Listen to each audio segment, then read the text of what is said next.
Melbourne's Underworld lost one of its most notorious figures on January 28, 2025. Sam the Punisher Abdulrahim, 32, a boxer turned criminal, survived 6 assassination attempts, 4 bullets to the chest, and a life surrounded by gangs, speakeasy clubs, and violent tobacco wars. By 2024, he was labeled the city's most hunted man, with a bounty ranging from $1 to $2 million. His ambition to muscle into the billion-dollar illegal tobacco market put him head-to-head with kingpins like Kazim Hamad, triggering relentless attacks that destroyed over 125 tobacco shops. Yet, despite his survival skills and notoriety, Sam was executed in a meticulously planned hit, leaving a trail of mystery, firebombed vehicles, and questions that Victoria police are still racing to answer. The man behind the nickname. To really understand why so many people wanted Sam Abdulrahim dead, you have to first understand who he was. The Punisher wasn't just a nickname picked up at the gym, it was a reputation, one built on violence, intimidation, and an almost unnatural ability to move through Melbourne's most dangerous criminal circles. But Sam's story didn't start that way. Born into a Lebanese-Australian family in Melbourne's northern suburbs, he grew up surrounded by crime. It wasn't a distant news story, it was the streets he walked every day. Middle Eastern crime families, speakeasy gangs, and street-level hustlers were everywhere. For a young kid looking to make a mark, it was hard to resist. What set Sam apart was boxing. From age 15, he had speed, power, and the ability to take hits and keep coming. For a while, it looked like the ring could save him, but at the turning point, everything changed when he got involved with the Mongols Motorcycle Club.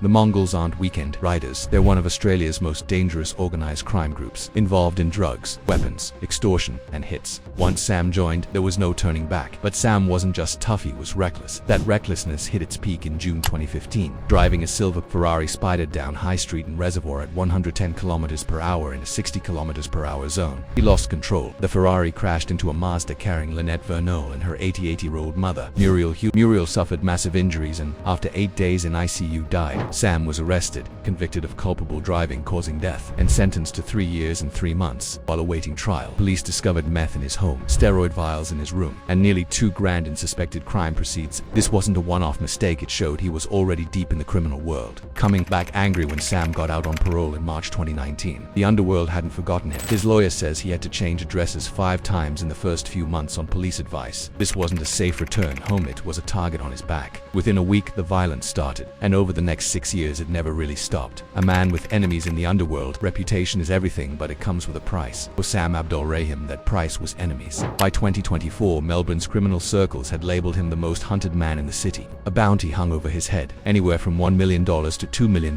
depending on who you asked. The big reason for all this heat was the city's violent tobacco wars. This wasn't some small-time scheme. It was a full-scale battle that turned suburbs into war zones. By 2023, over 125 tobacco shops had been firebombed. Smoke, ash, destruction. It wasn't about a few cigarettes. It was a billion-dollar illegal market at stake. At the center was Kazim Hamad, 41, a kingpin who'd built an empire buying cigarettes for $1 and selling them for $19 on the street. His profits were insane, but so was the violence needed to protect them. Even after being deported to Iraq and later Dubai, Hamad ran the empire from abroad through enforcers and proxies. Abdulrahim apparently thought he could muscle in. By May 2024, he was reportedly trying to partner with an interstate gang to grab a piece of Victoria's tobacco trade. That put him head-to-head with Hamad, a clash that was heading straight for disaster. The assassination attempts that should have killed him before the final shooting. Abdulrahim had already survived attempts on his life that would have killed most people. In June 2022, after leaving his cousin's funeral in Faulkner, he got into his black Mercedes and someone opened fire. 4 bullets hit him in the chest, and yet he drove himself to a nearby police station for help. Miraculous, almost unbelievable. Doctors later said the bullets missed vital organs by mere millimeters. The core of fate had kept him alive. He didn't slow down. February 2024, the Furlan Club in Thornbury, where he was scheduled to fight, was set ablaze, completely destroyed. May 2024, another attempt outside his Thomastown home. Bullets sprayed, none landed. After that, Abdulrahim went into hiding, moving constantly hotels, apartments, different locations every few days. With a $2 million bounty on him, everyone in the Underworld knew he was a target. Victoria police even warned him his life was in serious danger. Yet, even after 6 assassination attempts and constant hiding, nothing could prepare him for what was coming. The execution Tuesday morning, January 28, 2025, around 10:30 a.m., the Quest Service Apartments in Preston, northern Melbourne. Abdulrahim was in an underground car park with his girlfriend. Then, shots rang out. This wasn't an ambush, he could escape this time. His enemies succeeded. Investigators described the shooting as a meticulously planned,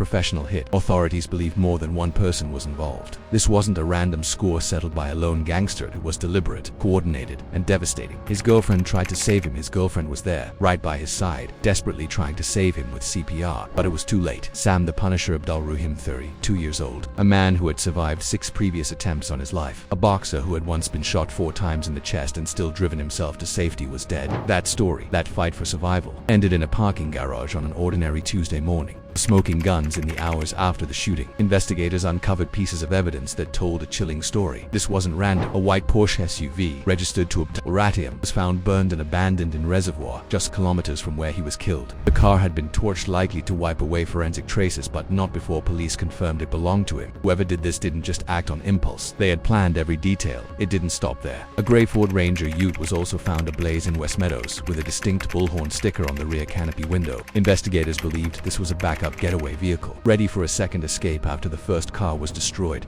Everything about the scene, the timing, the location, the multiple vehicles pointed to sophistication. This wasn't a crime of passion. This was a calculated assassination. Who wanted him dead? And this is where it gets complicated. By the time Sam Abdulrahim was killed, he had made so many enemies that figuring out who did it was like finding a needle in a haystack. There were the tobacco trade, kingpins, especially Kazem Hamid's crew. Sam had tried to muscle into Melbourne's illicit tobacco market, which put him head-to-head with one of the city's most ruthless criminal operations. Then there were the Beaky gangs. Sam's ties with the Mongols put him at odds with rivals like the Kamankero and other clubs. Beaky politics are messy, internal power struggles, territory battles, vendettas stretching decades. Some analysts even suggested it could have been someone inside the Mongols. Sam had risen to influence within the gang, but not everyone welcomed his climb. Could an internal rivalry have turned deadly? And then there was always the chance of a business deal gone wrong. In the criminal world, trust is fragile, and every partnership is a potential death trap. The funeral, gold casket, and motorcycle processions 4 days later. On January 30th, 2025, Melbourne's Underworld came together at the Epping Mosque to say goodbye. Despite, or maybe because of, his criminal life, the funeral drew hundreds. The centerpiece, Sam's casket, solid gold, gleaming in the light, a statement as much as a farewell. The funeral notice read, "Taken too soon. Sam was a man full of life. He will be dearly missed, but never forgotten." To those who knew him, he was more than a gangland figure. He was a father, a son, a brother, a friend. The hearse was followed by a motorcycle procession, Harleys rumbling through the streets, a sign of respect and solidarity from the Beaky community. It was both a tribute and a warning. The Underworld taking note one of their own had been taken down. His sister, Ektamal, shared heartfelt tributes online. She called him my soul, my world, and wrote words that cut deeper than any street rivalry. "Not a day goes by I won't be next to you like I always did. They're weak. They're that weak, so they got you from the back instead. You died like a soldier." Friends also poured out their grief. One wrote, "Rest easy, bro. Every dog gets their day." Another said, "They had to take you out a cheap way instead of being a man. Rest in peace, legend. Your legacy lives on."